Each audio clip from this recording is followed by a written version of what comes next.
dress for this, but I wanted to record this so I don't forget. So hang on. This is where I spend most of my mornings, on my porch, connecting with nature. And this morning I was kind of putting a whole bunch of things together in my mind. And as an autistic adult, I find the more that I give myself time to do this, to be like just present with my thoughts, giving myself space and time to process my thoughts, no matter what it is. Like, I think, you know, everybody's process looks different. We all have different tools to go through our thoughts. And, you know, when I very first kind of started this healing journey, I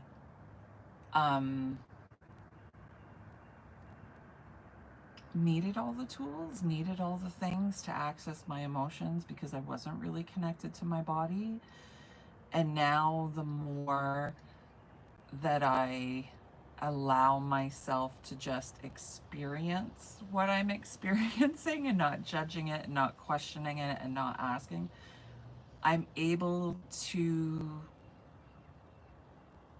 make more sense of what my body and my brain is telling me. And I think that's a really hard place to get to. So I wanted to share some of the things that I do.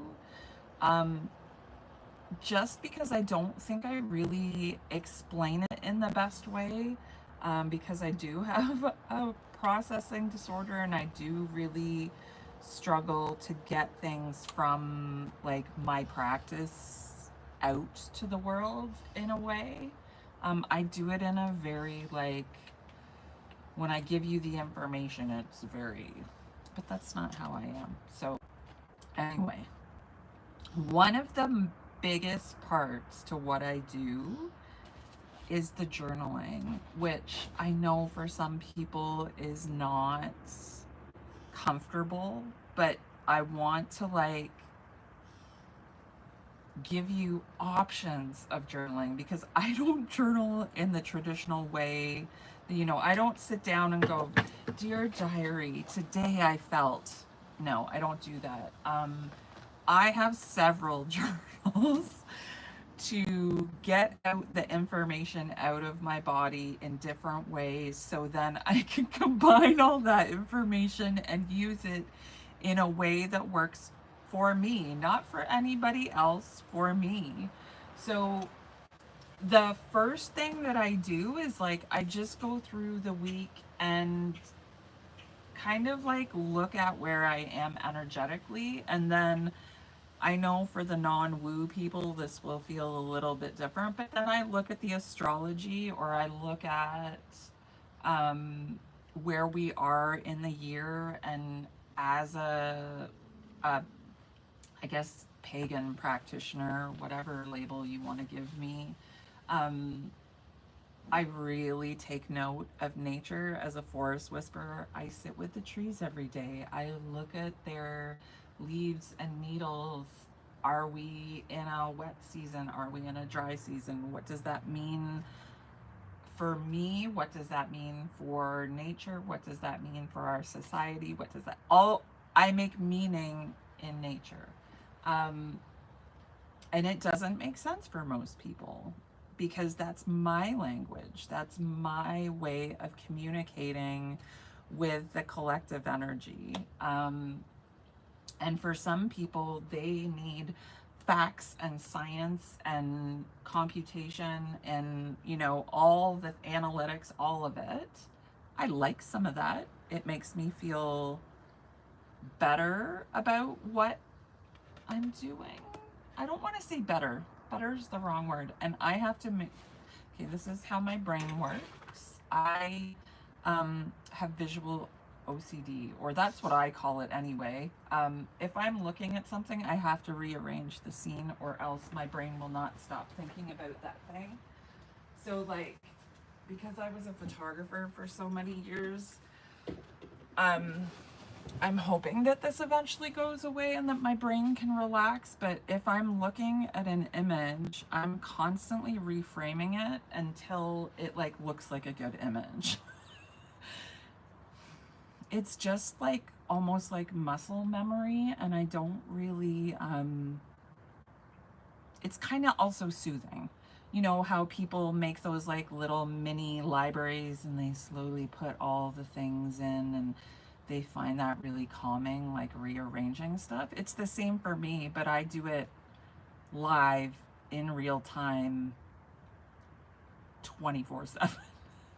So it can be a little overwhelming. Okay, so let's go back to how I process everything that's going on in here. So first of all, I'm Emma Smallbone. No, I'm just kidding. I've already done that. But let's start this again because I think that framing of that was going to drive me crazy. So yes, good morning. It's really early. It's not even 8 o'clock in the morning yet. I'm out here on my porch doing my processing that I do at least 2 days a week. Sometimes I have to do it 3 or 4 days a week, depending on where my brain's at. So I have ADHD. I have an auditory processing disorder. I have alexithymia, so like I'm not in my body most of the time. Even though I am here, present, and conscious, I don't feel like I'm actually physically connected to my body much at all. So like I have so many bruises and so many things because when I am embodied, when I am fully in my body, which I am today, it's quite painful for me because I feel everything. And I mean like everything, because I'm so sensory aware. So when I'm present in my body, and like today, I haven't shaved my legs for probably like a week, and every single hair is catching on everything. And it feels like little bites because for 49 years, I ignored all of that. I learned how to push my own feelings out of my body, or I pushed myself out of my body. So I didn't have to feel any of it. So I don't feel pain. I don't feel irritations. I am literally like a frog in boiling water. I have experienced the pain so much that I no longer feel it. And now to get back to here, this conscious state of being able to access my own brain and my own thoughts and my own intelligence, I have to be in my body. And that integration is really painful. And I've been experimenting with some of my healing modalities as to how I can do this so it's not quite so painful, or it's not so destabilizing, because that's one of the things that I have been experiencing on this healing journey is when I have these moments of big healing, it can be really destabilizing physically, mentally, spiritually.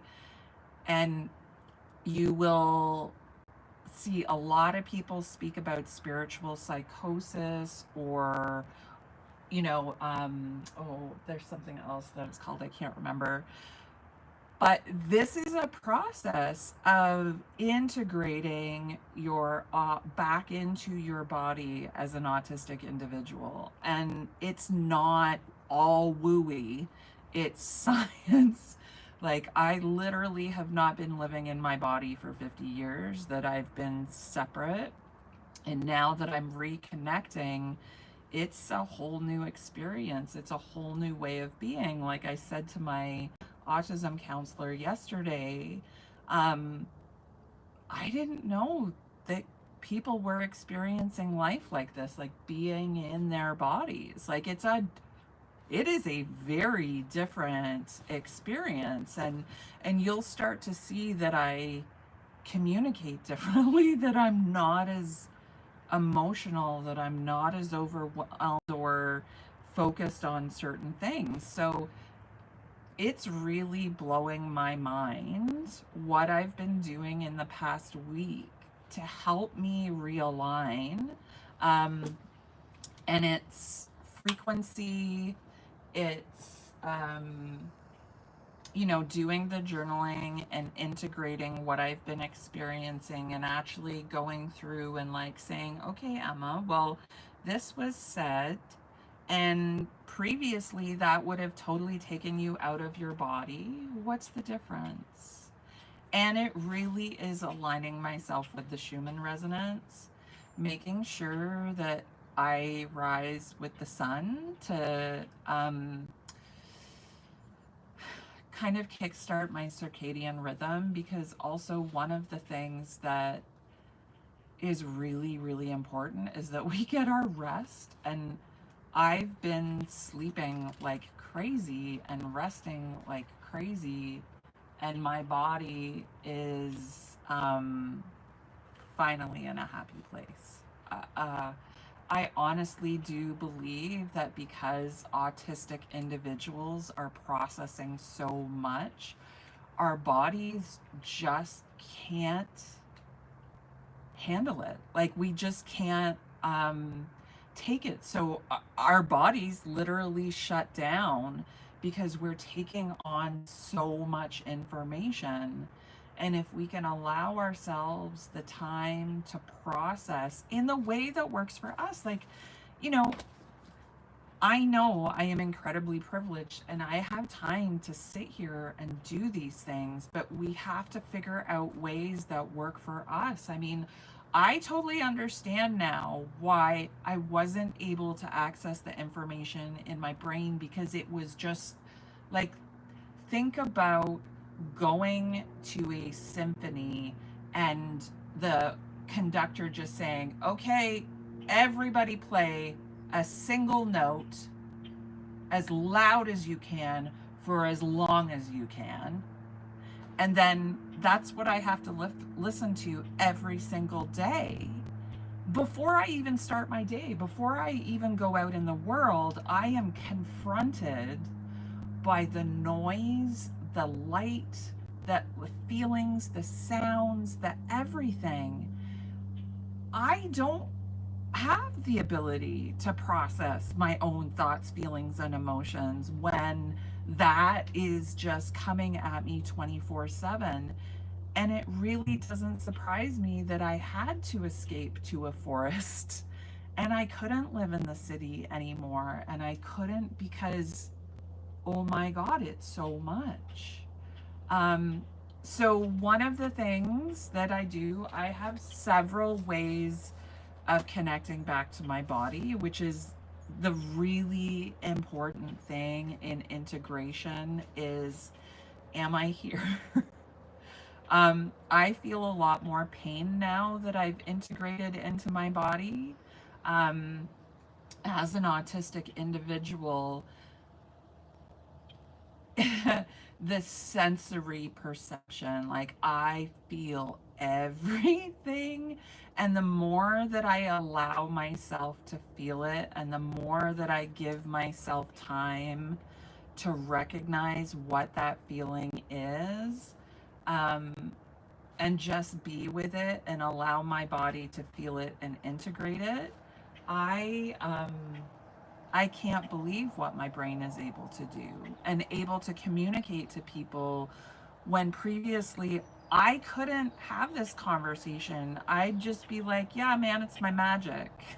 Like, I had no words for it. I would just say to people, like, I don't know, I go into the ethers and I connect you with your loved ones. And but now I'm starting to understand how I connect with this information, how I you know, how my brain has been disconnected emotionally. Like, I went and took a neurobiology course to learn all of this. And now that I have those pieces of the puzzle, it's much easier for me to process the things that I need to process. So, one of the things that I wanted to talk to you about today was these specifically, these are skull candy. I can't remember the actual, I want to say they're, oh yeah, the Crusher ANC2.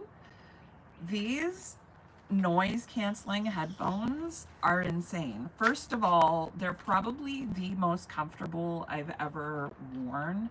Just the way it fits your head, the weight of them. I have the Apple headphones and they're amazing noise canceling headphones, but the weight of them, the design of them are horrible. These are much more affordable. And I would say way better designs, like for like carrying and using, and the case is better. Like the Apple ones don't even come with a case. But the reason why, as an autistic individual who has a processing disorder, that these are the best ones to have is they have this awesome little thing called bass boost. Now, if you have a sensory processing disorder and you are sensory avoidant, this may not work for you. So this is my miracle. But bass boost actually makes the headphones vibrate. So when you're listening to the binaural beats or the frequency that you want to listen to, you're not only intaking the sound, you're intaking the vibration. And what I've started to do is when that Schumann energy spikes, which, if you're not aware, is the vibration of the planet. And right now it's spiking a lot because we had the earthquake, those recent 8.5 earthquakes. When that happens, the whole entire planet vibrates a little bit higher, and us sensory people that feel those things vibrate a little bit higher, and it becomes a little like you become incredibly overstimulated. Like, I can feel that there's a spike coming, and I can feel it in my teeth. And if you want to learn about the Schumann resonance, go on NASA. That's probably the best resource to explain the facts and the science of it. If you want to learn about what it does to our bodies, I talk about it a lot, but there's a lot of people out there that are sensitives, that are experiencing the world in a different way. I have autism, I have ADHD, I have a sensory processing disorder. The world is a lot for me to exist in. But when I give myself time to sit down and attune myself to that vibration, instead of being opposing to that vibration, when I attune myself to that vibration, I become more embodied. I can feel my body more. I can be present when I have an emotional experience. So, you know, on the weekend, I did something I hadn't done in a really long time, and it did bring forward some feelings, but I wasn't as reactive as I had been previously. And, you know, I'm not 100% understanding why it does this, but it feels like, if as an autistic person I'm not vibrating or I'm not aligning with that vibration of the planet, I don't have control over my emotions. I don't have control over my physical body. The pain is too much. Everything feels really overwhelming. And as soon as I bring myself back into that alignment with that vibration, I can be here. I can feel like my emotional and logical brain are working together. And that's something that as an autistic individual is really hard to achieve, is having that emotional brain and that logic brain be present at the same time. That's like cohesion, and really that's where we want to get as divergent thinkers, is to this place where we're actually coherent enough to be able to access all the things in our bodies. And I think for a lot of us, it's we're misaligned. Like there is frequency that is misaligned, that we can't actually make those connections between brain and body. And as soon as we align our frequency with the planet and with her vibration, it becomes much easier. So this is what I want people to start experimenting with, because we're only ever gonna learn by trying. So if you have access to vibrational healing tools, which are like tuning forks, which can be a vibrational tool, you can even just listen to binaural beats and frequencies that help you align to the Schumann resonance. So go on YouTube. Well, you're on YouTube. Funny. Search in the bar Schumann resonance. And it's SCHUMANN.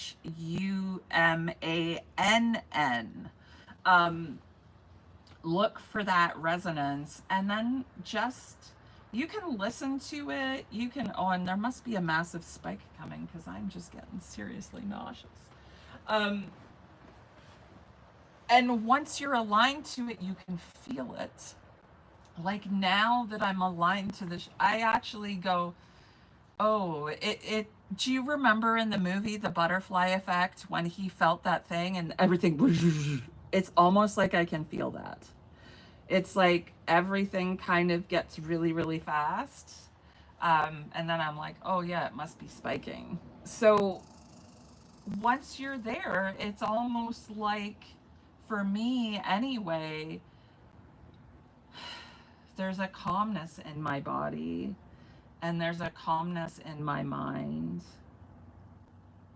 And it just feels like no matter what I try to do, or no matter what I want to happen, it just arrives, it just appears, or it just like is. You don't even have to like put an effort into it. And that's the part that I'm really enjoying and that I want to share with you. That life can be easy, it can be simple. We just really forget that it's all about being here and existing. It's not about what's in the future, it's not about what's in the past, it's about actually getting to enjoy the life that you have.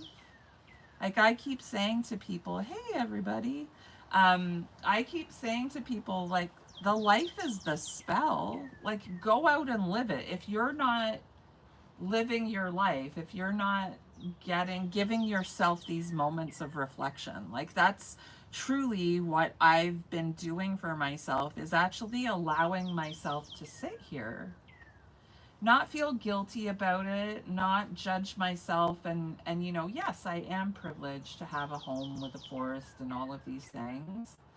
But even when I lived in the city in Toronto, I made sure that I sought out a tree every day and touched their bark.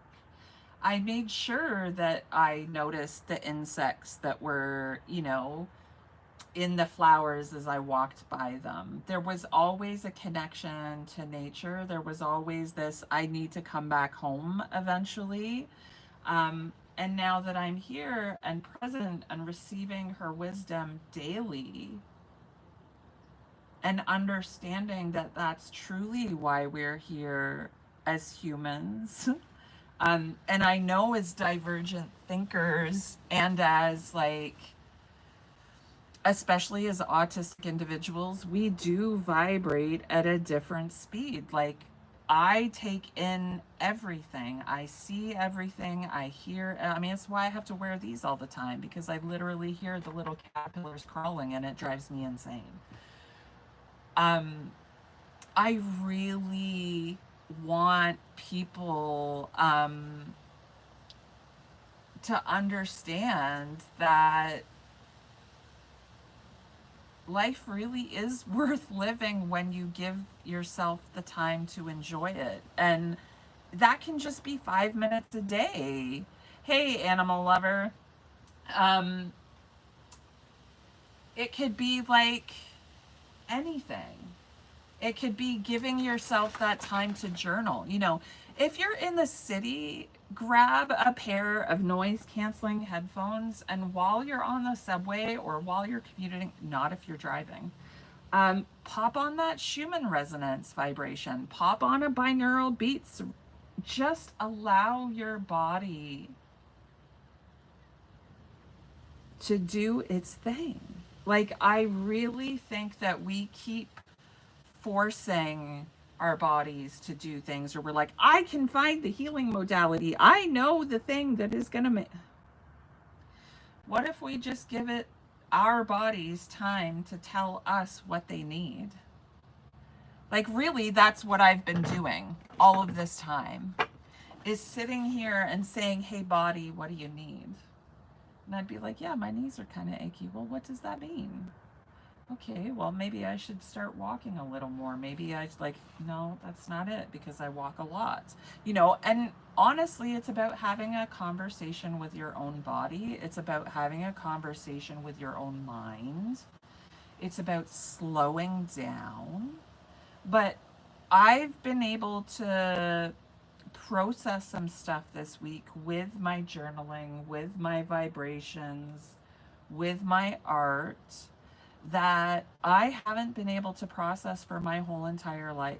And it takes time to get here. And I think a lot of people are expecting it to happen overnight with one card pull, with one meditation, with one, you know, spiritual experience. Like, oh, I'm done. Okay, woo. Now I get to live the rest. No, it's just like an ongoing journey. So the thing that really gets me is we are literally like, well, I can only have a spiritual experience in a yoga class. I can only have a spiritual experience when I'm at a workshop with a guru. I don't think you're really truly having spiritual experiences in those moments, because it's created. True spiritual enlightening like moments happen in between all of those things, when you are truly aligned to your purpose, when you're truly aligned to what you were meant to do. And that could, like I've always said, that could be making the best cup of coffee on the planet. That could be taking care of turtles in your turtle rescue. I mean, it could be anything. It could be being the scientist that cures cancer. It could be all of those things. But just allow it to be what it is, and don't expect it to, don't put pressure on yourself for it to be this other thing. Like, I finally just realized that, like, honestly, my whole purpose here on this planet is just to meditate with this forest. And anything outside of that is a bonus. And I don't really have to make anything happen, because it will just all arrive if I'm sitting here doing my thing, speaking my truth, telling my stories, sharing my wisdom. That's it. That's all I really need to do. And these last couple of weeks, I have to laugh. This is the example of one. This is my, it's just a ring. It's, I don't even want to say it's an engagement ring or a promise ring. It's just a ring that my partner gifted to me when we were like very first together. And I thought I completely lost it. And I've had this thing for 25 years. And I was like, no, it's gone. I grieved it. I got angry about it. I like got felt all the feelings about it. I let it go and said if it needed to be in the water, it needs to be in the water. And if somebody receives it, I hope they enjoy it as much as I did. And I completely let it go. And I was angry at my partner this week. And I went into the laundry room and I was grumbling as I'm pulling out the laundry.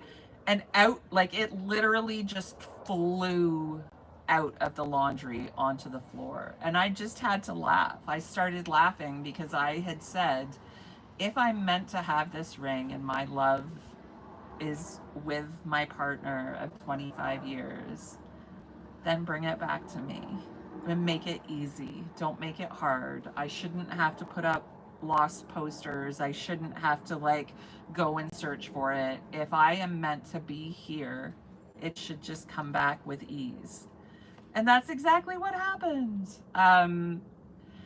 Those are the moments of alignment and magic that you should be looking for. It's not about turning something into this great magical pile of money and me becoming a guru and me having all of these. It's not about that at all. It's about living your life and trusting that the things that you have are meant for you right now. And if they are ebbing and flowing, just understand it's for a reason. That for me, losing that ring truly showed me how much I do love my partner, how committed I am to my partner, how much that I do really truly do cherish my relationship. And it was something that I needed in that moment. But if I hadn't given myself the time to think about it, to journal about it, I cried for a whole entire day. I just, all day, I just went, it's okay. It's okay that you lost it because holy shit, you held on to something for 25 years. I've never held on to something for 25 years. So I forgave myself. I got mad at myself, but I let myself feel all the feelings. And that is the first time in my life I have ever done that. And then I just sat with it and went, it's okay. It's okay. It's okay. And that is what we need to give ourselves more often. We need to give ourselves this time to process, this time to sit, this time to heal in the way that we need to heal. It doesn't need to make sense for anybody else. Like people come on here all the time and say, hey, you can do it without the weed. Okay. But I wouldn't actually be enjoying it. I wouldn't actually be enjoying it because I'd be in so much pain because this is actually CBD and it takes the pain away. So yes, I want to feel the pain, but it's also okay for me to take the pain away. Just because I can now feel the pain doesn't mean I should suffer, right? And this is the other piece that I want to talk about in the spiritual. Yes, suffering is a part of it, but we don't actually have to be like miserable. We don't actually have to be like, okay, yes, oh, my pain. This is my childhood trauma moving. I don't actually, oh, that was a big, I don't know if you guys could hear that, but that was a really big pop. And this is how I know that I'm processing the pain that is in my body, because when I move my body and I feel that pain and I say, it moves through me. And that pop was a release of that energy and it was a build up. And now I feel a little bit better, a little bit lighter. And I'm soaking in my morning sun to get my vitamin D.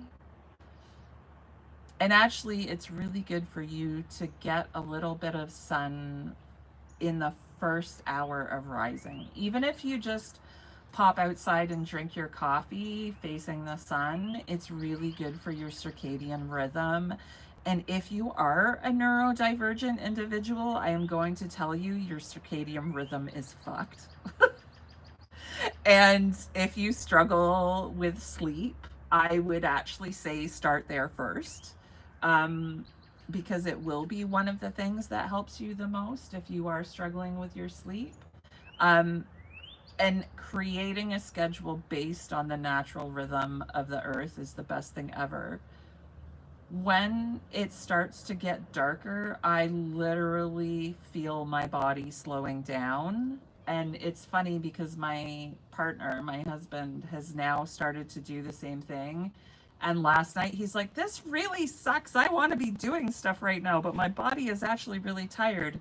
And it's the first time in our lives that we've ever experienced that our bodies are starting to slow down on their own. But it's because we're taking care of our health in a different way than we have before, and we're listening to our bodies like we have never done before. So, a couple of things. Journaling is key for me. It helps me get all my thoughts, feelings, and emotions out. I literally have a journal just for my emotions. I have a journal to just get out what I actually did that week and how it may have affected me. And then I journal about those things and how it affected me. I also have like an energy tracker so I can pay attention. This is stuff that I do. It's not going to work for everybody, but I want to share it because it has been incredible in my healing journey. The other thing for me is movement. Like you just saw with my knee, it's a connection to your body. You have to, and it popped again. Oh, there it goes again. And knowing what your body is telling you, that you need to move, that you need to move that energy. I really do truly understand now that if we're not processing our thoughts, feelings, and emotions, it builds up in our body, especially as divergent individuals. If you're hypermobile, oh my God, please take care of your emotions because a lot of this is just our body trying to keep our joints in place. Plus, that's where we hold our trauma, is in our joints. And that's a lot for our bodies to be trying to do. Plus, we're out in the world trying to be normal and trying to live our lives and trying to, you know, just human. It's a lot. So take care of yourself. And the other thing that I have been talking about is about binaural beats and the Schumann resonance frequency and using that to help your body process. So sometimes we don't know how to do it yet, but the frequency can help our bodies do it. If you're divergent, you are very attuned to energies and the frequencies of the planet. So allow yourself to learn about that. Allow yourself to understand that we are just the fruiting body of the planet as divergent thinkers. So if you love mushrooms, go and learn about the connection between mycelium and the fruiting body and think about the frequency as the mycelium, and then we are the mushrooms. Okay, wildlings, that's my little 2 cents for today.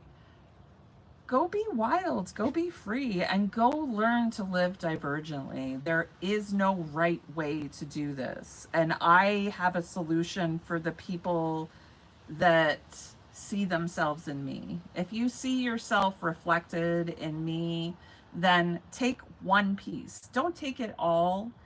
Just start doing the journaling, or just start listening to your body, or just start, connecting with the frequency of the planet, or any frequency. Like, even just go and learn about frequency healing. Or theta healing is another really good one. But just be you. Be divergent. Don't worry about how everybody else does it. Find your own way. Find your own language. Okay, wildlings. Bye for now.